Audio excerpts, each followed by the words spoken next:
Hello friends, welcome back to our channel. ఇప్పుడు మనం ఎటువైపుకో ఈ బంధం 10th పార్ట్ చూద్దాం.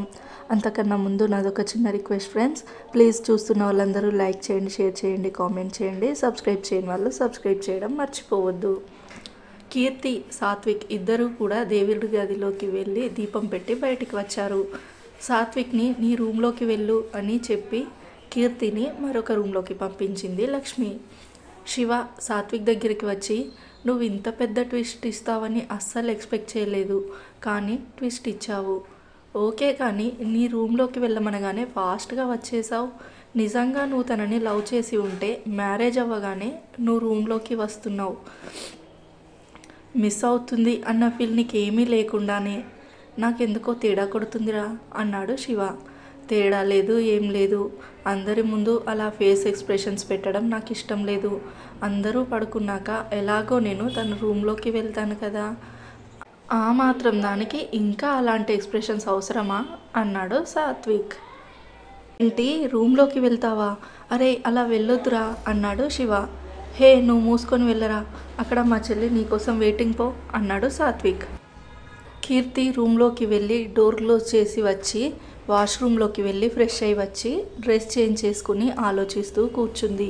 నా పేరెంట్స్ లేకుండా నేను ఎప్పుడూ బంధువుల ఇంటికి కూడా వెళ్ళింది లేదు. ఫస్ట్ టైం ఇలా రావాల్సి వచ్చింది, అది కూడా నాకు ఇష్టం లేని పర్సన్ని పెళ్లి చేసుకుని. ఇలా వచ్చాను అని ఆలోచిస్తూ అలసిపోయి ఉండడంతో అలాగే నిద్రపోయింది కీర్తి. సాత్విక్కి ఒక అమ్మాయి కాల్ చేసింది. సరే నేను వస్తున్నాను అన్నాడు సాత్విక్. కిందికి వెళ్ళేసరికి లక్ష్మి చూసి, ఎక్కడికి వెళ్తున్నావు నాన్న ఇప్పుడు అంది. బయటకు వెళ్తున్నానమ్మా అన్నాడు సాత్విక్.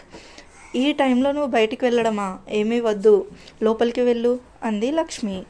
ఆ అమ్మాయి మళ్ళీ కాల్ చేసింది సాత్విక్కి.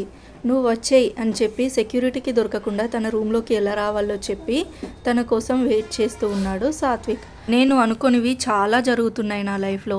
అసలు పెళ్ళే వద్దు అనుకున్నా, నా లైఫ్లో పెళ్ళి జరిగిపోయింది.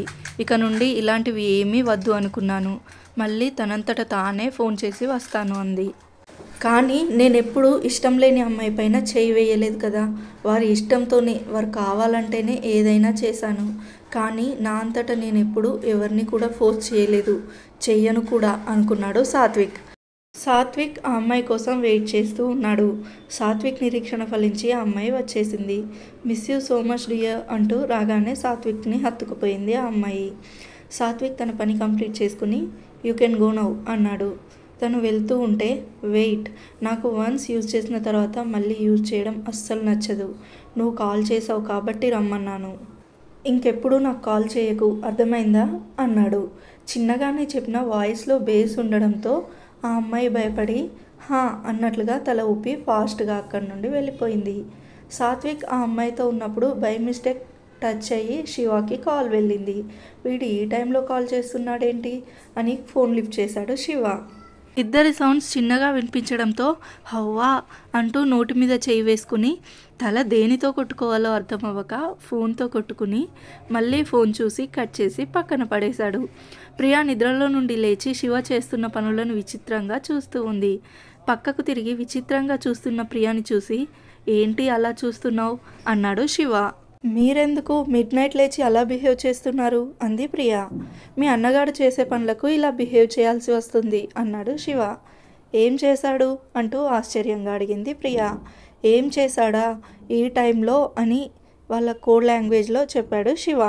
ప్రియా నోటికి చేయడ్డం పెట్టుకుని, అయ్యో ఈరోజే కదా వాళ్ళ పెళ్ళి జరిగింది, వ్రతం కావ్వకుండా ఏంటండి ఇది అంది ప్రియా.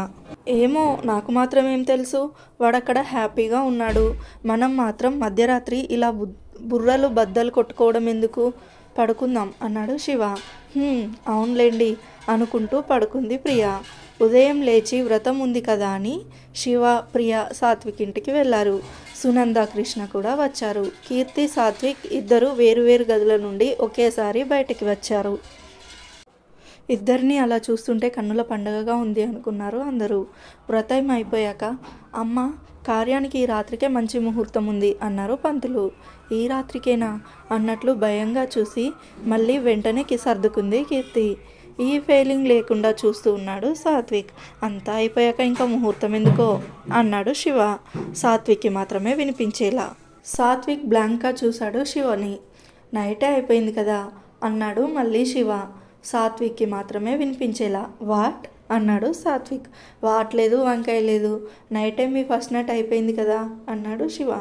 నైట్ అయిపోయిందా? నీకెవరు చెప్పారు అన్నాడు డౌట్ఫుల్గా సాత్విక్. మీరే ఫోన్ చేసి మరీ వినిపించారుగా అన్నాడు శివ. ఓ, వీడికి అలా అర్థమైందా? అయినా నష్టమేం లేదులే అనుకుని, నా ఇష్టం రా, నీకేమైనా ప్రాబ్లమా అన్నాడు సాత్విక్. మీరు అంత హ్యాపీగా ఉన్నప్పుడు నా ప్రాబ్లం ఎందుకు ఉంటుందిరా అన్నాడు శివ. కదా, మూసుకొని పని చూసుకోబే అన్నాడు సాత్విక్. నువ్వు అంత మర్యాదగా చెప్పాక ఇంకేం చేస్తాను నా పని చూసుకోకుండా అన్నాడు శివ. అబ్బా, మీ గుసగుసలేంటి ఇప్పుడు? ముందు జరగాల్సిన దానికి ఏర్పాట్లు చూడండి అంది లక్ష్మి. దాని గురించే మాట్లాడుకుంటున్నామా ఆంటీ కదరా అన్నాడు శివ. శివ వైపు ఒక లుక్ ఇచ్చాడు సాత్విక్. అందరికీ ప్రసాదం పంచిన తర్వాత, అమ్మ నువ్వు వెళ్ళి రెస్ట్ తీసుకో అంది లక్ష్మి. పర్వాలేదు అత్తయ్య అంది కీర్తి. నైట్ మొత్తం నిద్రలేదు కదా, పడుకో కాసేపు అంది ప్రియ. అందరూ అలాగే చూస్తూ ఉన్నారు. కీర్తికి ఏం అర్థం అవ్వలేదు. అదే కొత్త ప్లేస్ కదా, నిద్ర పట్టలేదేమో అని అలా అంది. కదా బంగారం అన్నాడు శివ. అవును అంది ప్రియ. కీర్తి రూమ్లోకి వెళ్ళింది. అదేంటి తను అలా అన్నది అని ఆలోచిస్తూ కూర్చొని ఏం అర్థం అవ్వక ఏమోలే అనుకుని అలాగే పడుకుంది కీర్తి. మెలకువ వచ్చి చూసేసరికి ఈవినింగ్ 7 అవుతుంది టైం. నేను ఇంతసేపు పడుకున్నానా అనుకుని హడావిడిగా లేచి ఫ్రెష్ అయ్యి డోర్ తీద్దామనుకునే లోపు డోర్ కొడుతున్న సౌండ్ వినిపించి డోర్ ఓపెన్ చేసింది. స్లీపీ ఐస్తో ఉన్న కీర్తిని చూసి, సారీ డిస్టర్బ్ చేశానా అంది ప్రియ. అదేం లేదు, నేను లేచాను, మీరు డోర్ కొట్టారు అంతే అంది కీర్తి. మీరు వద్దు ప్రియ చాలు అంది ప్రియ. ఓకే ప్రియ అంది కీర్తి. ఫాస్ట్గా ఫ్రెష్ అయ్యిరా, ముహూర్తం టైం అవుతుంది, ఇంకా రెడీ అవ్వాలి కదా అని.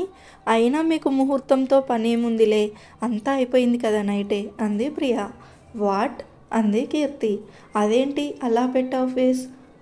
నాకు తెలిసింది అని అలా చూస్తున్నావా? నైట్ మీరిద్దరూ బిజీగా ఉన్నప్పుడు మీ ఫోన్ మాకు ఇన్ఫర్మేషన్ ఇచ్చిందిలే అంది ప్రియ. అర్థం కానట్టు చూసింది కీర్తి. ఈరోజు జరగాల్సింది మీరు నిన్ననే కంప్లీట్ చేసేసారు కదా అంది ప్రియ.